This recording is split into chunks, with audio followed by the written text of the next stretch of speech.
जय श्री कृष्णा। जीवन में हास्य ही सब कुछ नहीं होता।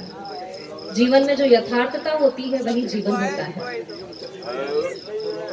इस जीवन को संघर्ष मैं समझती हूँ, इस जीवन को संघर्ष में समझती हूँ और कठिनाइयों से जीतकर आगे बढ़ने की चाह भी रखती हूँ।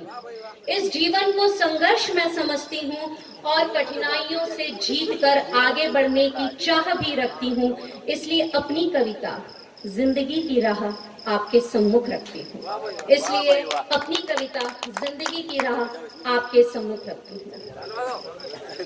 जिंदगी यूं ही रफ्तार से चलती रहेगी, जिंदगी यूं ही रफ्तार से चलती रहेगी, मुश्किलें भी हर मोड़ पर मिलती रहेगी। ये जो जीवन है ये मुश्किलों से भरा हुआ है और हर मोड़ पर हमें मुश्किलें जो है हमारा इंतजार कर रही है। तो जिंदगी यूं ही रफ्तार से चलती रहेगी, मुश्किलें भी हर मोड़ पर मिलती रहेगी। पर हो जाना तुम अचल अडिग और दृढ़ निश्चयी, पर हो जाना तुम अचल अडिग और दृढ़ निश्चयी, तो ये मुश्किलें तुम्हारे तेज से यूं ही हटती रहेगी। जिंदगी यूं ही रफ्तार से चलती रहेगी, मुश्किलें भी हर मोड़ पर मिलती रहेगी। माना होगा अंधेरा घना, माना होगा अंधेरा घना, जगमगाती हुई धूप में। माना होगा अंधेरा घना, जगमगाती हुई धूप में, खुद को तुम पाओगे तन्हा दुनिया की इस भीड़ में। चाहे भीड़ लगी हो, मेला लगाओ, लेकिन व्यक्ति अपने आप को अकेला महसूस करता ही है। खुद को तुम पाओगे तन्हा दुनिया की इस भीड़ में, पर पिघलने न देना अपने अस्तित्व को मुश्किलों की आंच पर पिघलने न देना अपने अस्तित्व को मुश्किलों की आंच पर, तो ये मुश्किलें तुम्हारे तेज से यूं ही पिघलती रहेगी। जिंदगी यूं ही रफ्तार से चलती रहेगी, मुश्किलें भी हर मोड़ पर मिलती रहेगी। होती है कब आसान राहें किसी राही के लिए। जब एक बार व्यक्ति अपनी मंजिल को तय कर लेता है और राह पर निकल पड़ता है, तो क्या उसके लिए राहें आसान होती हैं? नहीं। होती है कब आसान राहें किसी राही के लिए, मिलता कहाँ सुकून जब चाह हो किसी मंजिल के लिए। मिलता कहाँ सुकून जब चाह हो किसी मंजिल के लिए। पर बन जाना तुम अर्जुन किसी लक्ष्य को पाने के लिए। अगर हमें अपने जीवन का लक्ष्य चाहिए तो हमें अर्जुन बनना ही होगा। पर बन जाना तुम अर्जुन किसी लक्ष्य को पाने के लिए। ये मेरा संदेश युवा पीढ़ी से विशेष है कि लक्ष्य जीवन का तय करना और उसे अर्जुन की तरफ पाना बहुत जरूरी है। जीवन हंसी मजाक अच्छी बात है, लेकिन यथार्थता में जीवन जीना ये सच्ची बात है। तो बन जाना तुम अर्जुन किसी लक्ष्य को पाने के लिए, तो ये मुश्किलें तुम्हारे तीर से यूं ही कटती रहेगी। जिंदगी यूं ही रफ्तार से चलती रहेगी, मुश्किलें भी हर मोड़ पर मिलती रहेगी। जिंदगी यूं ही रफ्तार से चलती रहेगी, मुश्किलें भी हर मोड़ पर मिलती रहेगी। धन्यवाद।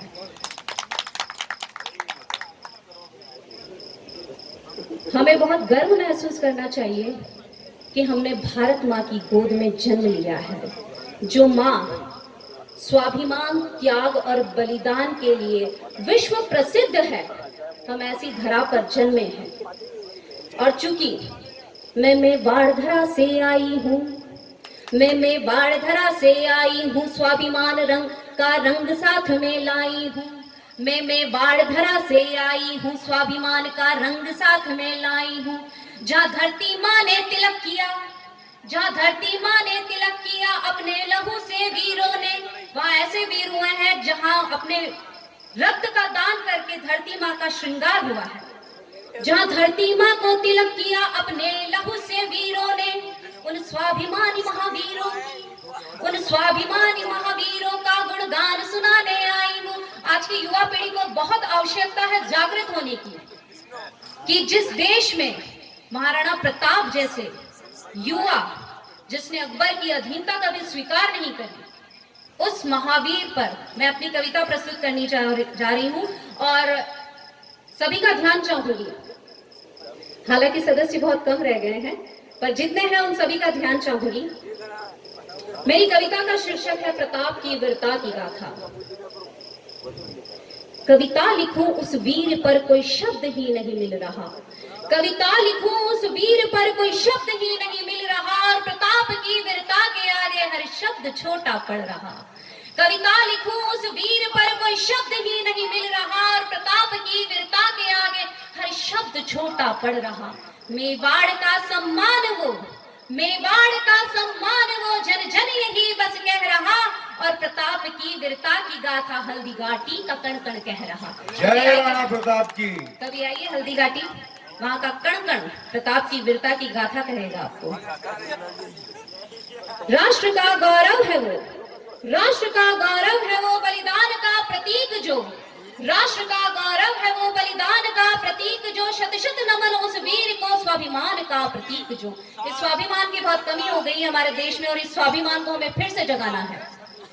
शत शत नमन उस वीर को, स्वाभिमान का प्रतीक जो। टकरा कर इस चट्टान से, आपकी जानकारी के लिए बता दूं कि अकबर ने अपने 4 दूत भेजे थे महाराणा प्रताप को समझाने के लिए। जलाल खान, मानसिंह, भगवान दास और टोडरमल, सभी ने एक बात समझाई कि तुम अकबर से युद्ध नहीं कर पाओगे, उनसे संधि कर लो। तब महाराणा प्रताप ने एक ही बात कही कि मेवाड़ के शासक एकलिंग जी हैं। आज मैं जो सुखेश्वर महादेव मंदिर के प्रांगण में आई हूँ, एक ही शक्ति है, तो मेवाड़ में वो एकलिंग जी के नाम से प्रसिद्ध है। तो महाराणा प्रताप जी ने एक ही बात कही कि मेवाड़ के शासक तो एकलिंग जी हैं। जब तक शासक का कोई जवाब नहीं आएगा, मैं तो खुद उनका दीवान हूँ, दीवान किसी से कोई संधि नहीं कर सकता। और अगर स्वतंत्रता को छोड़कर मुझे स्वर्ग का राज्य भी दे दिया जाए, अगर स्वतंत्रता को छोड़कर मुझे स्वर्ग का राज्य भी दे दिया जाए, तो भी मैं उसे अस्वीकार करूंगा, क्योंकि मुझे मेरी स्वतंत्रता प्यारी है, मुझे मेरा स्वाभिमान प्यारा है। तो टकरा कर इस चट्टान से अभिमान अकबर का ढहा, और प्रताप की वीरता की गाथा हल्दी घाटी का कण कण कह रहा। प्रताप की वीरता की गाथा हल्दी घाटी का कण कण कह रहा। होकर सवार चेतक पे अपने, होकर सवार चेतक पे अपने, जब जब बिथा भाला धरा, महाराणा की एक हुंकार से अकबर का दल भी था डरा। महाराणा की एक हुंकार से अकबर का दल भी था डरा। मेवाड़ की रक्षा के खातिर हर आघात जिसने था सहा, प्रताप की वीरता की गाथा हल्दी घाटी का कण कण कह रहा। प्रताप की वीरता की गाथा हल्दी घाटी का कण कण कह रहा। निशब्द हूँ मैं क्या लिखूं उस वीर के सम्मान में, निशब्द हूँ मैं क्या लिखूं उस वीर के सम्मान में, सर्वस्त्र जिसने लुटा दिया था मातृभूमि की आन बान और शान में, सर्वस्त्र जिसने लुटा दिया था मातृभूमि की आन बान और शान में। धरती माँ का महान सपूत वो, ये सपूतों की भूमि रही है, धरती माँ का महान सपूत वो, विजय सूर्य बनकर चमक रहा, और प्रताप की वीरता की गाथा हल्दी घाटी का कण कण कह रहा। प्रताप की वीरता की गाथा हल्दी घाटी का कण कण कह रहा। धन्यवाद।